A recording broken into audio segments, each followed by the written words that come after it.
kita melihat di zaman dahulu termasuk para sahabat Islam dikelirukan, termasuk lahirnya Syiah yang menghalalkan darah sesama Islam. Kita melihat peranan yang dimainkan oleh Abdullah bin Sabah itu sendiri. Dan saya sendiri pernah berbincang, dialog dengan telefon lah, dia tak datang pun, dia menyamar lah juga. Jadi dalam telefon tu dia berbincang dengan saya selama 6 bulan.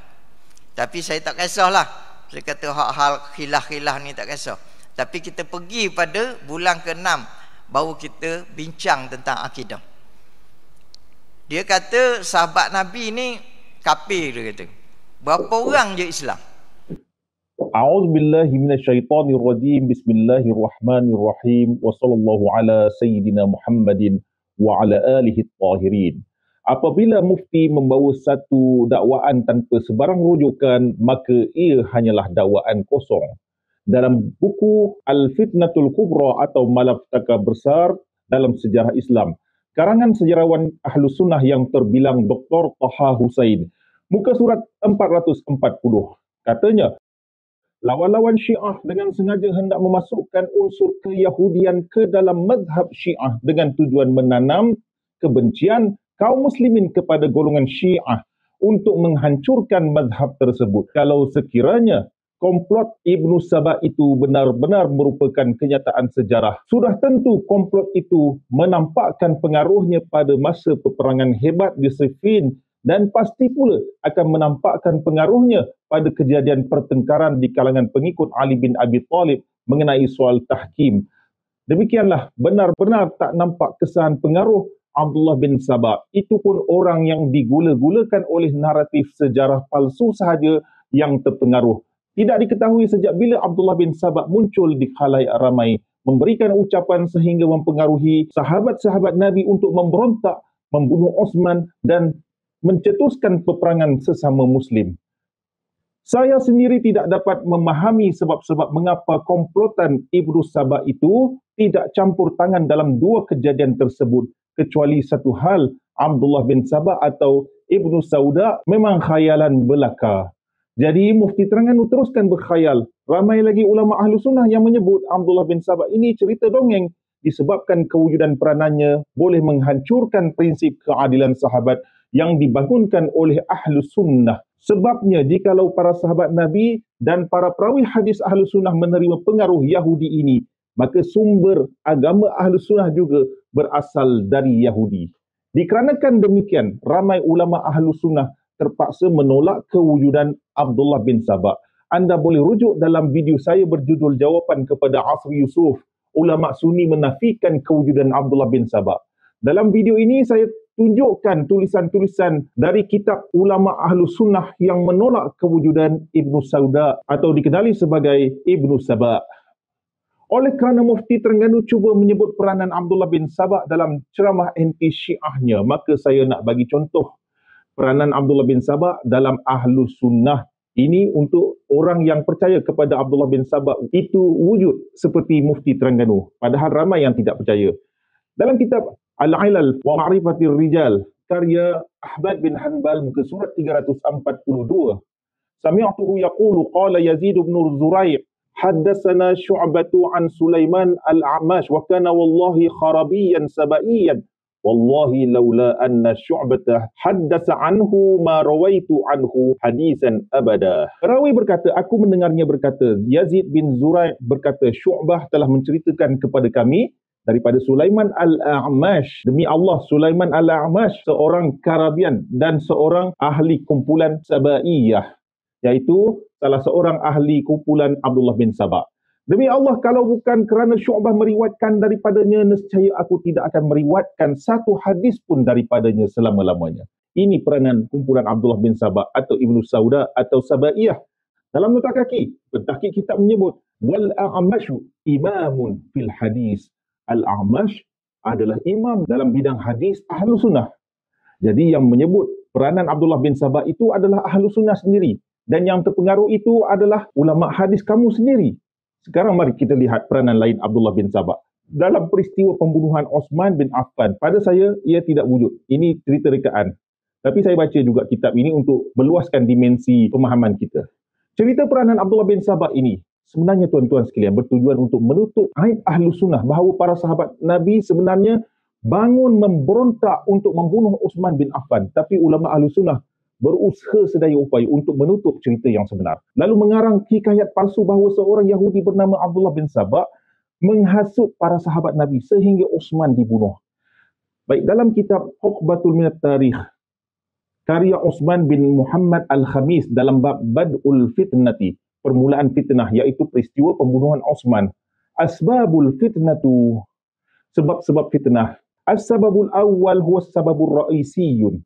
Sebab pertama, dan ini ialah sebab yang utama. Rajulun Yahudiyun yuqalu lahu Abdullah bin Sabah. Seorang laki-laki Yahudi bernama Abdullah bin Sabah. Wa min du'atihi alladhina sahamu fi nashri da'watihi.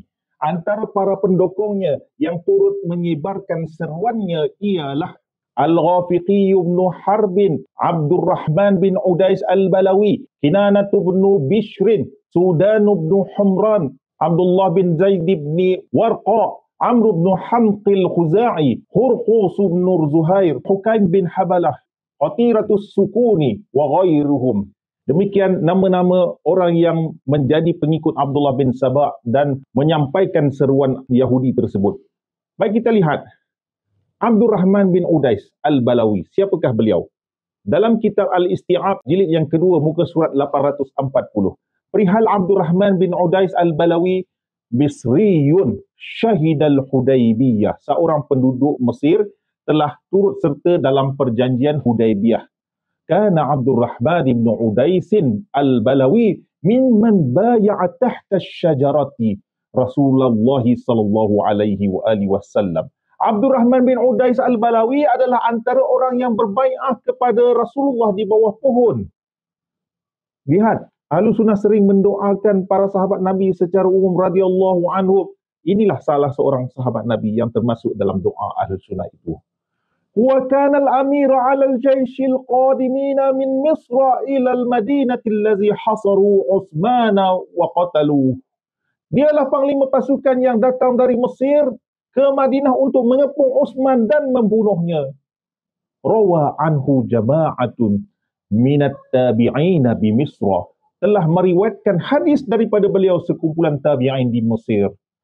Sebab itulah ulama Ahlus Sunnah ada yang menolak kewujudan peranan Abdullah bin Sabah. Yang kedua, menurut Uthman Al-Khamis dalam kitabnya Uqbah Minat Tarikh, seorang sahabat Nabi bernama Hukaim bin Habalah dalam kitab Al-A'lam karya Khairuddin Ar-Zarkali.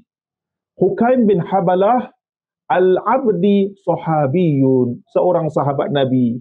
Kana syarifan muta'an min ashja'in nas. Dia seorang yang mulia lagi ditaati dan antara orang yang paling berani. Wallahu Uthmanu imratas Sindi. Uthman telah melantiknya sebagai pemimpin wilayah Sind. Washtaraka fil fitnati ayyama Uthman. Dia juga turut serta dalam peristiwa fitnah pada zaman Uthman, iaitu dalam peristiwa pembunuhan Uthman. Seorang sahabat Nabi terlibat dalam peristiwa pembunuhan Uthman, atau orang gelar fitnah ketika pemerintahan Uthman dan pengikut Abdullah bin Sabah. Berikutnya dalam kitab Uqbah Minat Tarikh, seorang lagi sahabat Nabi bernama Hurqus bin Zuhair As-Sa'di. Dalam kitab Asdul Ghabah fi Ma'rifatis Sahabah, jilid pertama muka surat 714. Perihal seorang sahabat Nabi bernama Hurqus bin Zuhair As-Sa'di. Wa kanat lahu suhbatu min Rasulillah sallallahu alaihi wa alihi wasallam. Hurqus bin Zuhair Al-Sa'di, dia memiliki atau pernah mendapat persahabatan dengan Rasulullah. Maknanya dia adalah antara sahabat Nabi, yakni pernah hidup sezaman dengan baginda, bertemu dan beriman kepada baginda. Jika benar mereka adalah sahabat Nabi, maka menuduh mereka sebagai pengikut seorang Yahudi bernama Abdullah bin Sabah, ini membawa makna penafian seluruh keadilan sahabat atau aidalatus sahabah, yang merupakan asas besar akidah Ahlus Sunnah dalam ilmu hadis dan usuluddin. Jadi tuan-tuan sekalian, mengakui kewujudan Abdullah bin Sabah juga menisbahkan kekufuran atau nifak kepada sahabat Nabi, kerana dikatakan tunduk kepada Yahudi yang memusuhi Islam. Ini secara langsung menggugat doktrin Ahlus Sunnah bahawa semua sahabat adalah adil, thiqah dan terpelihara daripada pengkhianatan agama. Yang bunuh Osman bin Affan ialah sahabat Nabi. Datang Mufti Terengganu dijadikan bahan ceramah anti-Syiah. Demikianlah cacatnya Mufti Terengganu dari segi disiplin ilmu kerana tidak membawa dalil. Tidak berpegang kepada manhaj ilmiah yang menuntut amanah ilmiah dan kejujuran. Mengulangi fitnah ini di khalayak awam menandakan niatnya bukan mencari kebenaran, saudara-saudara sekalian, tetapi barangkali untuk menanam kebencian sektarianisme. Bahkan dalam hadis Sunni sendiri menyebut waman qala fi mu'minin ma laysa fihi askanahu Allahu ridqatal khabali hatta yakhruju mimma. Sesiapa yang menuduh seorang mukmin dengan sesuatu yang tidak ada padanya, Allah akan menempatkannya dalam lumpur nanah neraka. Jadi, adakah Mufti bersedia untuk bertemu dengan Allah Subhanahu Wa Taala dalam keadaan membawa isi ceramah berbaur sektarianisme? Maju terus bersatu hati di belakang pemimpin kita berjuang. Satu barisan, satu agama. Satu barisan, satu agama.